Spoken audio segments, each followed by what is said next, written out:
ಹೆಬ್ಬಳಲು Shri Chakramata YouTube channel ವೀಕ್ಷಕರಿಗೆ ನನ್ನ ಹೃತ್ಪೂರ್ವಕ ನಮಸ್ಕಾರಗಳು. ಸುಭಾಷಿತ: ಜ್ಞಾನದಿಂದ ಅಹಂಕಾರ ಬಂದರೆ ಅದು ವಿಷಕ್ಕೆ ಸಮಾನ, ಜ್ಞಾನದಿಂದ ವಿನಯ ಮೂಡಿದರೆ ಅದು ಅಮೃತಕ್ಕೆ ಸಮಾನ. ಎಷ್ಟು ಚೆನ್ನಾಗಿದೆ ನೋಡಿ. ಇವತ್ತು ನಾವು ಮಧ್ವಾಚಾರ್ಯರ ನಂತರ ದ್ವೈತ ಸಿದ್ಧಾಂತದ ಪ್ರಚಾರಕ್ಕೆ ಯಾರು ಬರ್ತಾರೆ?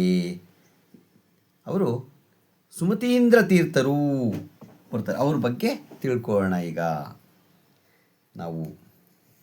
ಈಗ ಮಧ್ವಾಚಾರ್ಯರ ನಂತರ ದ್ವೈತ ಸಿದ್ಧಾಂತದ ಪ್ರಚಾರಕ್ಕಾಗಿ ಅನೇಕ ಯತಿವರ್ಯರು ಜನಿಸಿದರು. ಶ್ರೀ ರಾಘವೇಂದ್ರ ತೀರ್ಥರ ಪರಂಪರೆಯಲ್ಲಿ ಬಂದ ಮತ್ತೊಬ್ಬ ಮಹಾನ್ ಆಚಾರ್ಯರು ಶ್ರೀ ಸುಮತೀಂದ್ರ ತೀರ್ಥರು. ಅವರು ಶ್ರೀ ಮಧ್ವಾಚಾರ್ಯರ ಮೂಲ ಪರಂಪರೆಯ 20ನೇ ಪೀಠಾಧ್ಯಕ್ಷರು. ಪೂರ್ವಾಶ್ರಮ ಮತ್ತು ಅಧ್ಯಯನ ಏನು ತಿಳ್ಕೊಳ್ಳೋಣ. ಶ್ರೀ ಸುಮತೀಂದ್ರ ತೀರ್ಥರು ಶ್ರೀ ರಾಘವೇಂದ್ರ ತೀರ್ಥರ ಪೂರ್ವಾಶ್ರಮ ಅಣ್ಣಂದಿರಾದ ಶ್ರೀ ಗುರುರಾಜಾಚಾರ್ಯರ ಮೊಮ್ಮಕ್ಕಳು. ಅವರ ಪೂರ್ವಾಶ್ರಮದ ಹೆಸರು ಶ್ರೀ ಮುದ್ದು ವೆಂಕಟ ಕೃಷ್ಣಾಚಾರ್ಯರು. ಶ್ರೀ ರಾಘವೇಂದ್ರ ಸ್ವಾಮಿಗಳ ಸನ್ನಿಧಾನದಲ್ಲೇ ನ್ಯಾಯಸುಧಾದಿ ಪ್ರಮುಖ ಗ್ರಂಥಗಳನ್ನು ಅಧ್ಯಯನ ಮಾಡಿ ಅವರ ಶಿಷ್ಯರಾದರು. ಶ್ರೀ ಗುರುರಾಜರ ಆಶಯ ಹಾಗೂ ಆದೇಶದಂತೆ ಶ್ರೀ ಸುರೇಂದ್ರ ತೀರ್ಥರಿಂದ ಆಶ್ರಮ ಸ್ವೀಕರಿಸಿ ಪರಂಪರೆಯ 20ನೇ ಪೀಠಾಧೀಶರಾದರು. ಶ್ರೀ ರಾಘವೇಂದ್ರರು ಭವಿಷ್ಯವಾಣಿ ಮಾಡಿದ್ದರು.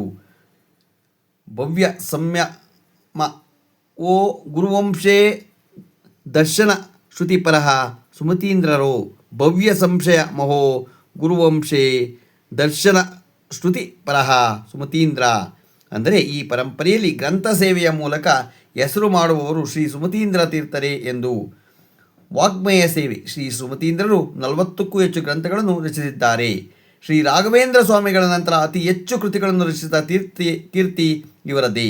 ಭಾರತ ರತ್ನಕೋಶ, ತಂತ್ರಸಾರ, ಭಾಷ್ಯ ತತ್ವ ಪ್ರಕಾಶಿಕ, ಭಾಷ್ಯ, ವಾಕ್ಯ ರತ್ನಕೋಶ, ರಾಮ ತಾರಾವಳಿ, ಯೋಗೀಂದ್ರ ತಾರಾವಳಿ, ರಾಮದಂಡಕ ಮೊದಲಾದ ಅನೇಕ ಕೃತಿಗಳು ಇವರ ಸಾಹಿತ್ಯ ಸಂಪತ್ತಿನ ಉದಾಹರಣೆಗಳು ಇವೆ. ಅರಣಿ ಸಂಸ್ಥಾನದಲ್ಲಿ ನಡೆದ ವಾಕ್ಯಾರ್ಥದಲ್ಲಿ ತಮ್ಮ ಕಾವ್ಯ ಚಾತುರ್ಯದ ಸುಬಾನುರಾಯನ ಅಹಂಕಾರವನ್ನು ಗಮನಿಸಿದರು. ಜ್ಯೋತಿಷ್ಯತಿ ತೈಲಪಾನದ ಅವಲಂಬನೆಗೆ ಬದಲಾಗಿ ಶುದ್ಧ ಸಾತ್ವಿಕ ವಿದ್ಯೆಯ ಮಹತ್ವವನ್ನು ಜಗತ್ತಿನಗೆ ತೋರಿಸಿದರು. ಇದರಿಂದ ಅವರಿಗೆ ಕವಿಕಂಠೀರವ, ವಿದ್ಯಾಚಕ್ರವರ್ತಿ ಮುಂತಾದ ಬಿರುದುಗಳು ದೊರೆತವು.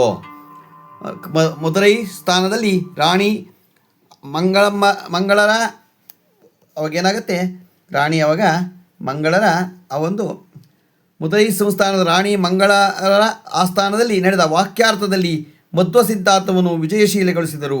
ಈ ಜಯದಿಂದ ಸಂತೋಷಗೊಂಡ ರಾಣಿಯವರು ಅನೇಕ ಗ್ರಾಮ ದೇವಾಲಯಗಳನ್ನು ದಾನವಾಗಿ ನೀಡಿ ಶಾಸನ ಬರೆದರು. ಇದೇ ಸಂದರ್ಭದಲ್ಲಿ ರಾಣಿ ಶ್ರೀ ಭೂ ದುರ್ಗಾ ಸಮೇತ ಶ್ರೀ ವೈಕುಂಠ ವಾಸುದೇವರ ಪ್ರತಿಮೆಯನ್ನು ಶ್ರೀ ಸುಮತೀಂದ್ರರಿಗೆ ಸಮರ್ಪಿಸಿದರು. ಈ ಪ್ರತಿಮೆ ಇಂದಿಗೂ ಮಹಾಸಂಸ್ಥಾನದ ಪ್ರಮುಖ ಆರ್ಚಾ ವಿಗ್ರಹವಾಗಿ ಪೂಜಿಸಲಾಗುತ್ತದೆ. ಶ್ರೀರಂಗದಲ್ಲಿ ತೋರಿದ ಶಕ್ತಿ: ಶ್ರೀರಂಗ ಕ್ಷೇತ್ರದಲ್ಲಿ ಮಾಂತ್ರಿಕನ ದುಷ್ಟ ಪ್ರಯೋಗದಿಂದ ಶ್ರೀ ರಂಗನಾಥನ ಮೂರ್ತಿಯ ಕಾಂತಿ ಕ್ಷೀಣಿಸಿದಾಗ ತಮ್ಮ ತಪೋಬಲದಿಂದ ದುಷ್ಟ ಪ್ರಭಾವವನ್ನು ನಾಶ ಮಾಡಿ ದೇವರಿಗೆ ದಿವ್ಯ ಪ್ರಭೆಯನ್ನು ಮರಳಿ ತಂದುಕೊಟ್ಟರು. ಬಳಿಕ ಅಲ್ಲೇ ಶ್ರೀ ಮುಖ್ಯಪ್ರಾಣ ದೇವರ ಪ್ರತಿಷ್ಠೆ ನೆರವೇರಿಸಿದರು. ಹರಿದಾಸ್ ಸಾಹಿತ್ಯಕ್ಕೆ ಪೋಷಕರು: ಶ್ರೀ ಯಳವನಕಟ್ಟೆ ಗಿರಿಯಮ್ಮ, ಪ್ರಸನ್ನ ವೆಂಕಟದಾಸರು, ನರಸಿಂಹದಾಸರು ಮೊದಲಾದ ಅನೇಕ ಹರಿದಾಸರು ಇವರ ಅನುಗ್ರಹಕ್ಕೆ ಪಾತ್ರರಾದರು.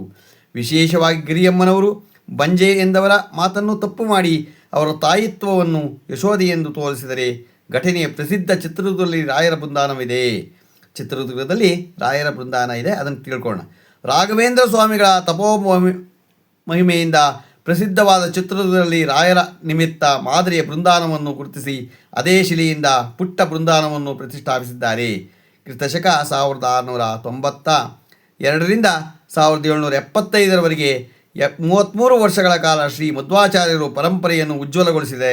ಶ್ರೀ ಸುಮತೀಂದ್ರ ತೀರ್ಥರು ಶಿಷ್ಯರಾದ ಉಪೇಂದ್ರ ತೀರ್ಥರಿಗೆ ಆಶ್ರಮ ನೀಡಿ ಕ್ರಿಸ್ತಶಕ 1775ರಲ್ಲಿ ಶ್ರೀ ಯೋಗೀಂದ್ರ ತೀರ್ಥರ ಪಕ್ಕದಲ್ಲಿ ಶ್ರೀರಂಗಕ್ಷೇತ್ರದಲ್ಲಿ ವೃಂದಾವನ ಪ್ರವೇಶ ಮಾಡಿದರು. ಗೊತ್ತಾಯ್ತಾ? ಅದನ್ನು ನಾವು ಪೂಜ್ಯಾಯ ರಾಘವೇಂದ್ರಾಯ ಸತ್ಯಧರ್ಮರತಾಯ ಚ ಭಜತಾಂ ಕಲ್ಪವೃಕ್ಷಾಯ ನಮತಾಂ ಕಾಮಧೇನುವೇ ಪೂರ್ಣಪ್ರಜ್ಞ ಮತಾಂಬೋಧಿ ಪೂರ್ಣೇಂದು ಮಕಲಂಕಿತಂ ಮಕಲಂಕಿನಂ ಸುಜನಾಂಬುಧಿ ಭಾಸ್ವಂತಂ ಸುಮತೀಂದ್ರ ಗುರು ಭಜೇ. ಆಯ್ತಾ, ನಾವು ಯಾವಾಗಲೂ ಗುರುಗಳನ್ನ ನೆನೆಸ್ಕೊಂಡ್ರೆ ಒಳ್ಳೆಯದಾಗತ್ತೆ. ಇವತ್ತು ನಾವು ದಿನಪಂಚಾಂಗವನ್ನು ತಿಳ್ಕೊಳ್ಳೋಣ. ದಿನಾಂಕ 11/11/2025 ಮಂಗಳವಾರ, ಶ್ರೀ ವಿಶ್ವಾವಸು ನಾಮ ಸಂವತ್ಸರ, ದಕ್ಷಿಣಾಯನ, ಶರದ್ ಋತು, ಕಾರ್ತಿಕ ಮಾಸ, ಕೃಷ್ಣಪಕ್ಷ, ತಿಥಿ ಸಪ್ತಮಿ, ರಾತ್ರಿ 4:42. ನಕ್ಷತ್ರ ಪುಷ್ಯ, ರಾತ್ರಿ 12:26. ಮಳೆ ವಿಶ್ವಾಕ, 2ನೇ ಪಾದ. ರಾಹುಕಾಲ 3:01 4:28 ತನಕ ಇದೆ. ಗುಳಿಕ ಕಾಲ 12:07 1:34 ತನಕ ಇದೆ. ಯಮಗಂಟೆ ಕಾಲ 9:13 10:40 ತನಕ ಇದೆ. ಇವತ್ತು ಯಾರು ಹುಟ್ಟುಹಬ್ಬ ಆಚರಣೆ ಮಾಡ್ಕೊತಿದ್ರು, ಮದುವೆಯಾದ ದಂಪತಿಗಳು ವಾರ್ಷಿಕೋತ್ಸವ ಆಚರಣೆ ಮಾಡ್ಕೊತಿರೋರಿಗೆ ನಮ್ಮ ಹೆಬ್ಬಳೂರು ಶ್ರೀ ಚಕ್ರಮಾತಾ ಯೂಟ್ಯೂಬ್ ಚಾನಲ್ ಕಡೆಯಿಂದ ಶುಭಕಾಮನೆಗಳನ್ನು ತಿಳಿಸ್ತೀವಿ. ದೇವರು ಅವರಿಗೆ ಆಯಸ್ಸು, ಆರೋಗ್ಯ, ಐಶ್ವರ್ಯ ಎಲ್ಲ ಕೊಟ್ಟು ಕಾಪಾಡಿ ಅಂತ ಕೇಳ್ಕೊತೀವಿ. ನಮ್ಮ ಹೆಬ್ಬಳೂರು ಶ್ರೀ ಚಕ್ರಮಾತಾ ಯೂಟ್ಯೂಬ್ ಚಾನಲ್ ಯಾರು ಸಬ್ಸ್ಕ್ರೈಬ್ ಆಗಲು ದಯಮಾಡಿ ಸಬ್ಸ್ಕ್ರೈಬ್ ಆಗಿ, ಲೈಕ್ ಕೊಡಿ. ಇದು ನಿಮ್ಮದೇ ಚಾನಲ್ ಆಗಿರೋದ್ರಿಂದ ನಮ್ಮ ಲಿಂಕನ್ನು ಬೇರೆ ಫಾರ್ವರ್ಡ್ ಮಾಡಿ. ನಮಸ್ಕಾರಗಳು, ನಮಸ್ಕಾರಗಳು, ನಮಸ್ಕಾರಗಳು.